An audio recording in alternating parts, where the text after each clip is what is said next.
हम इस वक्त मीर नसरुल्लाह खान बिजरानी में मौजूद हैं, जहां पे काश्तकारी का काम करने वाले निंदवानी कबीले के अपने ही कबीले के हथियारबंदों ने हमला करके उसकी काश्तकारी को काट के उठा के ले गए हैं। और उन लोगों का ये भी कहना है कि कारोकारी के इल्ज़ाम पर हम पर झूठा मुकदमा दर्ज भी करवाया गया, हम पे तशद्दुद भी किया जा रहा है, लेकिन हम पे साथ इंसाफ कोई भी नहीं हो रहा है। आइए इनसे ज़्यादा बात करते हैं, लोगों का क्या कहना है। जी इंजाम ॾेई असांजो काश फसल जेको आहे लूणियूं था न जो असांजी न्याणी बि असांजो इंजाम असां ॾेई इहे लोगा आहिनि, झाड़ेल आहिनि, चोर आहिनि, असां मिस्किन खे पोख नाक बेगुनाह बेखता असां लूणी था वञनि। राति जो फायरिंग करे असांजो लूणी था वञनि, असांखे चवनि था तव्हां कारां जो इज़ो भरे ॾियो, असां नाक जो कारो मिस्किन भरे ॾियो, न्याणी बि असांजी ऐं कारां जो इंजाम बि वरी असां ते, वरी हे ज़ुल्म आहे जो दया असां मिस्किन वयूं कारे, असां इंसाफ़ खपे, असांजा मदद करे हुकूमत असां कारे।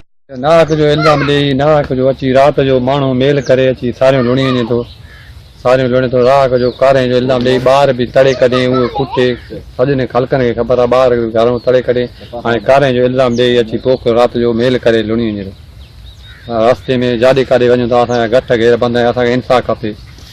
उहो गुंडा माण्हू आहिनि, धाड़े लाने जमाल जा मशहूरु माण्हू आहिनि, जो नाक इल्ज़ाम ॾेई असांजे मथां हरूभरू राति जो फायरिंग करनि था, सॼी राति फसल लुड़ी वञनि था, हरूभरू असांखे एतिरा लख ॾियो एतिरा लख ॾियो। हाणे ग़रीब माण्हू असां काथूं था रोज़ कमाए रोज़ खाईंदा आहियूं। जमाल जा धाड़ेल मशहूरु गुंडा आहिनि, इन्हनि खे पूरी दुनिया खे ख़बर आहे धाड़ेल आहिनि जमाल जा सॼा निंदवाणी।